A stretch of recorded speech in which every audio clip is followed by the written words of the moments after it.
Adityanath versus Akhilesh Yadav, ये direct fight है UP में। अब जो भी नतीजे आएंगे वो रिपोर्ट कार्ड में टिक मार्क होगा, उस तरह से लग रहा है अब, क्योंकि अब दोनों ही जो महारथी हैं वो ऐसे तलवारें लेकर खड़े हो गए हैं, ये दिख रहा है यूपी में। योगी आदित्यनाथ भी फुल एक्शन में और वहां अखिलेश जी भी कोई कसर नहीं छोड़ते हैं, वो हर बयान पर रिएक्शन भी देते हैं, फुली एक्टिव वो भी नजर आ रहे हैं। लेकिन इसमें सीधी तस्वीर ये है कि इस तस्वीर के बीच से कांग्रेस पूरी तरह गायब है। शांतनु जी आ गए हैं। शांतनु जी जरा मुझे बताइए कि ये जो तस्वीर है इससे कांग्रेस पूरी तरह से गायब हो गई, और ये जो बीजेपी ने एक तंज कसा है, मैं एक बार जरा खबर बता देती हूँ। बीजेपी का एक आरोप आया है, बीजेपी कह रही है कि कांग्रेस को तो अपना कार्यालय भी सपा को दे देना चाहिए। वो कह रही कांग्रेस अपना सिंबल भी समाजवादी पार्टी को सौंप दे।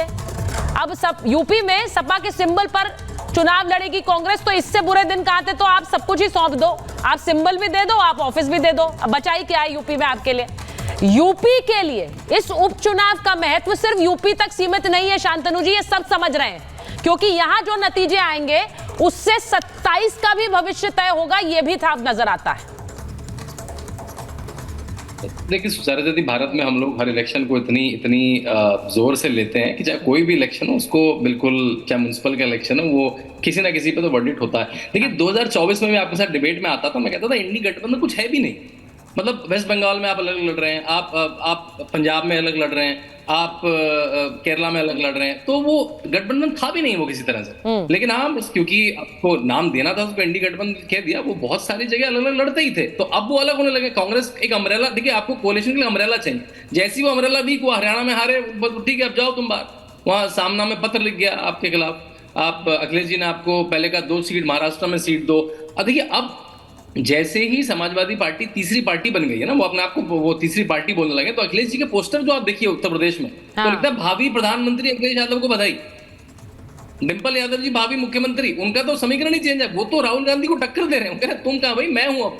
तो वो अब इंडी गठबंधन का नेता कौन बनेगा उसकी लड़ाई है यहाँ पर। बाकी काका जी ने कहा कि भाई ये प्रश्न पूछने देंगे, अभी पिछले 3 हफ्ते के 2 इंडी गठबंधन के बयान बनाओ। अभी कल ही सुप्रिया श्रीनेन्द्र जी ने चैनल में प्रेम शुक्ला जी का, प्रेम शुक्ला यूपी में आओगे तो पीटे जाओगे, चैनल में लाइव कैमरा में सुप्रिया श्रीनेन्द्र कह रही है इंडी गठबंधन की। सुनील साजन इनके दूसरे प्रवक्ता है, उन्होंने कहा दूसरे एक चैनल के एंकर को कि हमारी सरकार बनेगी तो फर्जी केस में चैनल से उठवा देंगे, और वो चैनल में अभी भी चैनल घूम रहे हैं। अखिलेश जी ने कुछ नहीं कहा उनसे, बिल्कुल बहुत बढ़िया ये तो बहुत चक रहा है, आप हमारी गुंडागर्दी की प्रथा को आगे बढ़ा रहे हैं, ये तो समाजवादी पार्टी के। अब सुप्रिया श्रीनेन्द्र भी हो गई, तो ये ऐसा नहीं है। अब जैसी सरकारें इनकी आती हैं, हमने देखा है कि पत्रकारों के ऊपर क्या होता। हाँ। तो देखिए यह उपचुनाव इंपॉर्टेंट है, बिल्कुल 9 सीट का है, क्या पता मिल्कीपुर का भी तब तक केस आ जाए और पढ़ना आ जाए, 10 सीट पर चुनाव हो।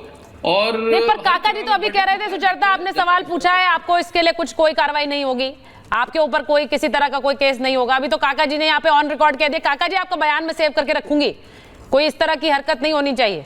ये देख लीजिए शांतनु जी ने कोई उदाहरण गिना दिए हैं, 2 उदाहरण गिना दिए, बिल्कुल रखे हैं, ये 2 उदाहरण उन्होंने गिना दिए हैं। बात कहने की स्वतंत्रता और आपके खूब सुचारिता, आपके खूब बढ़िया पत्रकारिता करते हैं, और ढेर सारे तीखे सवाल करने की स्वतंत्रता पूरी बनी रहे, इसको संरक्षण देगी समाजवादी पार्टी की सरकार। मैं कह तो रहा हूं, मैं भी उसी पार्टी का प्रवक्ता हूं, मैंने इससे पहले भी कई संवादों में कहा। और जो बात कर रहे थे अपराधियों को संरक्षण देने का, शांतनु भाई मैं आपको बता रहा हूं, उत्तर प्रदेश के इतिहास में पहली बार ऐसा हुआ कि बनारस में एक अपराधी से मिलने उत्तर प्रदेश के मुख्यमंत्री चले गए जेल में।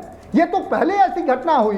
बल्लभ पंत से लेकर के जो हमारा इतिहास रहा है 1952 से, कि जो उत्तर प्रदेश के जो मुख्यमंत्री रहे हैं गोविंद बल्लभ पंत से लेकर के आज तक कोई मुख्यमंत्री किसी अपराधी से मिलने जेल में नहीं गया। लेकिन उत्तर प्रदेश के जिस मुख्यमंत्री के दरबारी गीत लिखते हैं आप, जिनके स्वघोषित प्रवक्ता हैं, अघोषित प्रवक्ता हैं शांतनु, वही मुख्यमंत्री जेल में एक अपराधी से मिलने चले। पर्सनल कमेंट से कुछ नहीं होगा, इससे ज्यादा अपराध को संरक्षण क्या होगा? इसका जवाब आपका क्या है? बीएचयू के गरीबों को भारतीय जनता पार्टी लगातार संरक्षण। नहीं मनोज जी देखिए, मैं इस बात में सहमत हूँ। पर्सनल क्यों होते हैं आप? अगर उनकी विचारधारा किसी के साथ मिलती है, बहुत से लोग ऐसे हैं जिनकी विचारधारा आपसे मिलती है, तो इसका मतलब उन्हें अघोषित उनके प्रवक्ता कहना ये सही तो नहीं है।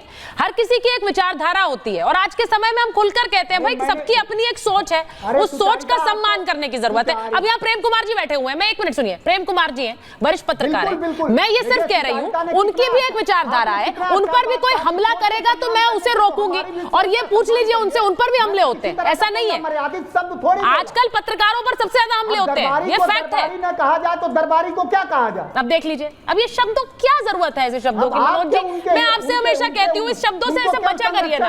देखिए अब यहाँ इनको हम कौन सा क्रांतिकारी, इनको हम कीमत तो देनी। देखिए अभी हम चुनाव की बात करें, चुनाव की बात कर लेते हैं। दरबारी नॉट दरबारी ये सब की चर्चा नहीं है, अभी जनता बताएगी कि किसका दरबार लगेगा, जनता बताएगी कौन राजा बनेगा उपचुनाव में, उसकी चिंता करते हैं, उसकी बात करते हैं। प्रेम कुमार जी, सबसे कम सीटें मिली हैं इस बार महाराष्ट्र में कांग्रेस को, सोचिए, वहां से समाजवादी पार्टी ने तो 5-2-0 ही कर दिया, वहां पर 85 सीटों पर आ गए, सबसे कम चुनाव सीटों पर लड़ेंगे इस बार महाराष्ट्र में। हो क्या रही है? देखिए उत्तर प्रदेश में भी सुचारिता जी कम सीटें मिली थी कांग्रेस को, 70 सीटों पर लड़ी थी, हाँ, लेकिन 6 सीटें जीती, पहले तो एक ही थी पास में। ठीक, तो इस बार जो इंडिया गठबंधन के तौर पर ये लोग एक तरीके से बहुत संघर्ष कर रहे हैं कि कॉमन होकर के हम लड़ें। आप भी देखें उन्होंने प्रेस कॉन्फ्रेंस भी किया, 85 15 सीटें अब भी नहीं सुलझी हैं। तो कुल मिलाकर के वो रिजल्ट ओरिएंटेड वो प्रयास कर रहे हैं, क्या होता है वो तो चुनाव परिणाम बताएगा।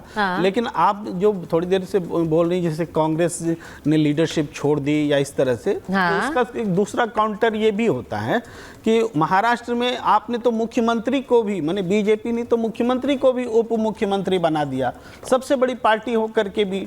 आप बिहार में आपने नीतीश कुमार तो उदाहरण है, लंबे समय तक आप बड़ी उनको बना के रखे हैं, आज भी बना के रखे हैं, तो कौन बड़ा हो गया कौन छोटा हो गया। असल बात है कि चुनाव की रणनीति जो है उस रणनीति में सक्सेस कैसे मिलेगा।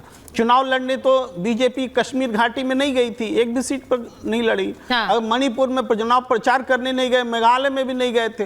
तो उस हिसाब से देखें तो कांग्रेस पार्टी ने और समाजवादी पार्टी ने अगर उत्तर प्रदेश में एक साथ चुनाव लड़ने का फैसला किया है, उसके कारण आप जो बोल रहे हैं हो सकता है वो सही हो, लेकिन इनमें से 9 में से कोई भी एक सीट ऐसी नहीं थी जो कांग्रेस की अपनी सीट थी और उसको समाजवादी पार्टी ने बेदखल कर दिया हो। अगर ऐसा होता तो निश्चित रूप से कहा जाता कि कांग्रेस को दबाया जा रहा है, लेकिन इस मामले में कम से कम उत्तर प्रदेश के मामले में ये निष्कर्ष नहीं निकलता है। नहीं, पर महाराष्ट्र में तो ये निष्कर्ष निकाला जा सकता है। महाराष्ट्र में तो आप लोगों की लोकसभा में भी ज्यादा सीटें आई। अब संजय जी यहाँ बैठे हुए हैं, संजय जी, महाराष्ट्र में तो लोकसभा में ज्यादा सीटें आई और उसी बूते ये जो सीटों की खींचता नहीं इतने लंबे चली रही। उद्धव ठाकरे कहते रहे हमें सीएम फेस घोषित कर दो, वो तो नहीं हुआ, लेकिन सीटें आप लोगों ने ज्यादा ले ली हैं, ये हो गया है। वहां पर कांग्रेस का दबदबा आप लोगों ने, अब देखिए सीधी बात यह है कि यहां महाराष्ट्र में लड़ाई बीजेपी की उद्धव ठाकरे से हो गई, कांग्रेस से नहीं। हम अपने साथियों को साथ लेकर के चलते हैं और जिन मंसूबों को हमने कहा उन मंसूबों को लेकर के चलते हैं, उनको पाते हैं। अच्छा, हमने अगर बीजेपी के साथ हमारा पहले गठबंधन था तो हमारा एक ही था कि देश के अंदर बीजेपी की सरकार बने और महाराष्ट्र में शिवसेना का मुख्यमंत्री बने। आज बीजेपी जिस तरह से अपने साथियों को बांट रही है और काट रही है, मतलब आप ये देखिए कि शिंदे जी की वो शिवसेना जो पहले कभी 188 सीटों पर लड़ती थी महाराष्ट्र में, आज ये उन्हें 80 सीटों पे ले आए, ठीक है। और इन 80 सीटों पर लड़ने के बाद किस तरह से ये अपना मुख्यमंत्री निर्वाचित करेंगे अगर बाई चांस इनकी सरकार आई तो, ये इस सोच से काम करते हैं कि किस तरह से अपने साथियों को सीट पे से उतारा जाएगा। जबकि बाला साहब ने और हमारी शिवसेना ने हमेशा ये कोशिश की कि देश में प्रधानमंत्री बीजेपी का बने और महाराष्ट्र में मुख्यमंत्री शिवसेना का बने। तो ये बांटने और काटने की राजनीति को आज जिस तरह से बीजेपी कर रही है ये ठीक नहीं है, ना सिर्फ अपने साथ। नहीं, वो बांटने और काटने की तो बात ऐसी आ गई है कि अब जब योगी आदित्यनाथ ने बोला बटेंगे तो कटेंगे, तो अब अखिलेश यादव भी उस पर खुलकर जवाब दे रहे हैं।